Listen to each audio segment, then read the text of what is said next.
hustisya ang sigaw. Lantaran na ang pangungurakot, parang pelikula walang takot, pero sa dulo walang kulong, ang hustisya tila bulag at tulog. Baha ang dumaloy, hindi lang ulan, kundi luha ng bayan, sakit ng sambayanan. Baha ng alaala, baha ng pighati, dahil sa plano ng korap na walang silbi.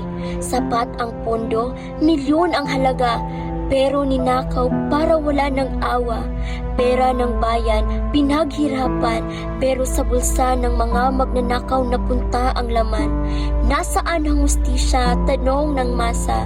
Bulag ang sistema, nabibili ang batas. Isang klik lang, utak ay napipilog. Ang katotohanan nilulunod ng alingas-ngas at uso. Kawawa ang lumalaban ng patas, mga Pilipinong buwis buhay sa bawat hakbang, kaltas sa sahod, taas ng buwis, pero sa kinabukasan, ninakaw din ng tusot baluktot na isip.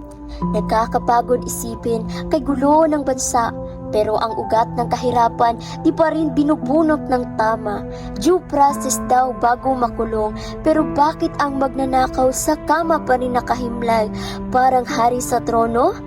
Galit, puot, sigaw ng puso sa mga kurap na walang puso. Magnanakaw, magnanakaw, nasaan na ang hustisya?